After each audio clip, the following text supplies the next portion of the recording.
नमस्कार. आज आपण एका अतिशय रंजक आणि तितक्याच महत्त्वाच्या विषयावर बोलणार आहोत. विचार करा, जगाच्या एका कोपऱ्यात काहीतरी घडतं आणि त्याचा थेट परिणाम आपल्या ताटातल्या जेवणावर होतो.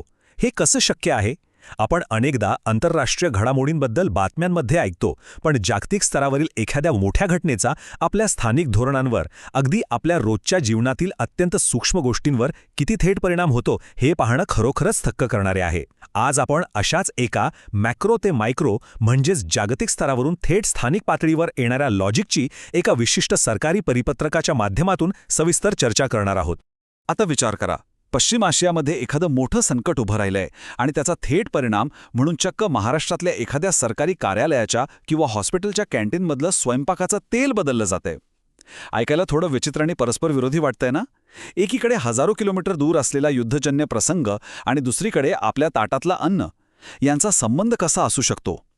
ठीक आहे, चला तर मग याच्या खोलात जाऊया आणि यामागील अचूक वैज्ञानिक आणि आर्थिक लॉजिक डिकोड करूया.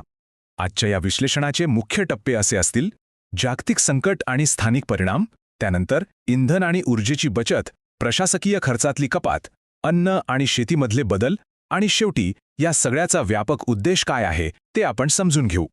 तर सुरुवात करूया आपल्या पहिल्या टप्प्यापासून, जागतिक संकट आणि त्याचे स्थानिक परिणाम.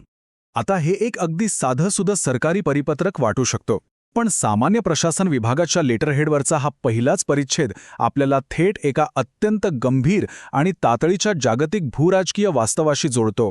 यात पश्चिम आशियाई संकटाच्या पार्श्वभूमीवर हे शब्द अगदी स्पष्टपणे वापरले आहेत. म्हणजे बघा, हा काही फक्त पैसे वाचवण्यासाठी काढलेला फतवा नाहीये, तर एका जागतिक संकटाला दिलेला हा एक अतिशय सुसूत्र आणि स्ट्रॅटेजिक रिस्पॉन्स आहे. या संपूर्ण धोरणाचा पाया एका आर्थिक कन्सेप्टवर उभा आहे: परकीय चलन, म्हणजेच फॉरेन एक्सचेंज. अगदी साध्या भाषेत सांगायचं तर, जसं घरात अचानक एखादी मोठी अडचण आल्यावर आपण साठवलेले पैसे खूप जपून वापरतो, अगदी तसंच. युद्धामुळे आंतरराष्ट्रीय व्यापार आणि सप्लाय चेन विस्कळीत होते आणि पेट्रोल, डिझेल, सोनं आणि खतं यांसारख्या अत्यंत गरजेच्या गोष्टी आंतरराष्ट्रीय बाजारात प्रचंड महागतात. मग या महागड्या वस्तू विकत घेण्यासाठी देशाला आपलं परकीय चलन खूप मोठ्या प्रमाणावर आणि वेगाने खर्च करावं लागतं. म्हणूनच हे परकीय चलन वाचवणं हा या सगळ्या काटकसरीच्या उपायांचा मूळ बेस बनतो. आता वळूया दुसऱ्या भागाकडे, इंधन आणि ऊर्जेची बचत. आता यातले वाहतुकीचे नियम बघा किती तर्कशुद्ध आहेत. आपण साधं लॉजिक लावूया: जर अ तर ब. जर इंधनाच्या वाढत्या किमतींमुळे राज्याचं आणि देशाचं परकीय चलन वेगाने खर्च होत असेल, तर तो खर्च थांबवायचा कसा?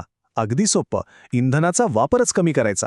म्हणूनच सरकारी अधिकाऱ्यांचे सगळे परदेश दौरे रद्द करणं, अधिकाऱ्यांनी आठवड्यातून एकदा लोकल किंवा मेट्रोचा वापर करणं आणि सरकारी कामांसाठी EV म्हणजेच इलेक्ट्रिक वाहनांना प्राधान्य देणं हे नियम लागू केले आहेत.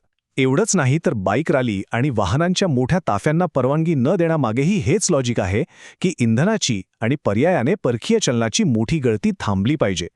24 ते 26 अंश सेल्सिअस ऑफिसमधल्या एसीच्या तापमानावरून होणारी रोजची भांडणं आता सरकारनेच सोडवली आहेत. परिपत्रकात दिलेला हा एक अत्यंत टेक्निकल पण अतिशय महत्त्वाचा तपशील आहे.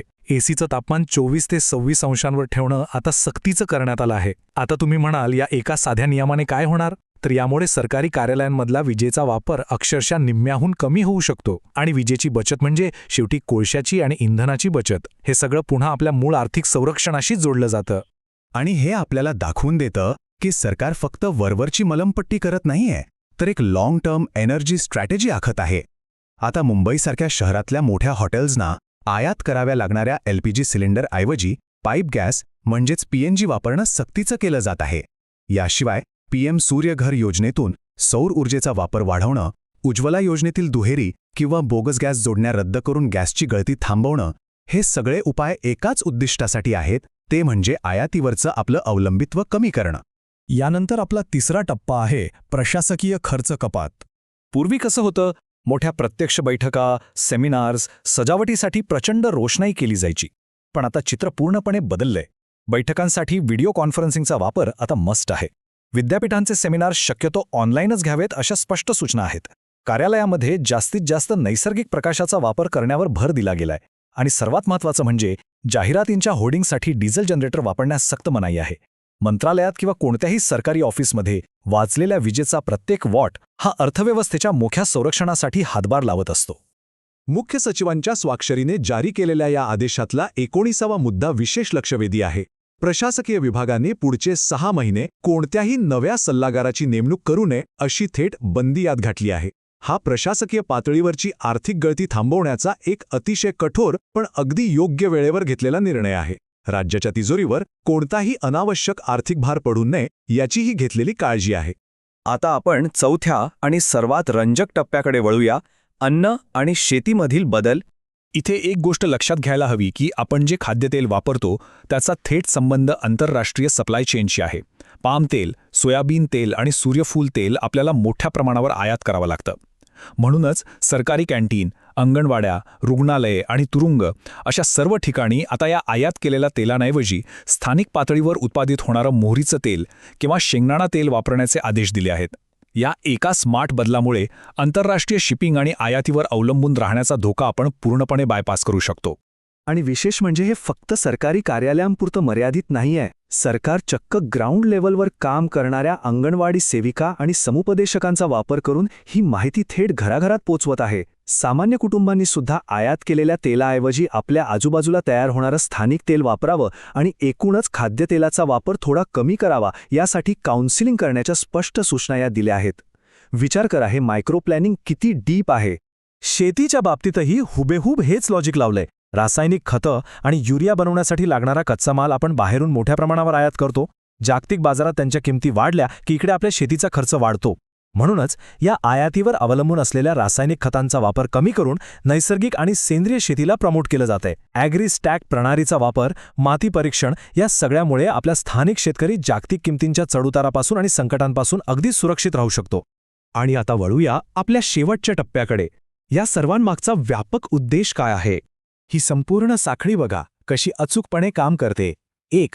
पश्चिम आशियासारख्या भागात जागतिक संघर्ष निर्माण होतो. 2. त्यामुळे आंतरराष्ट्रीय व्यापार आणि पुरवठा साखळीत मोठे अडथळे येतात.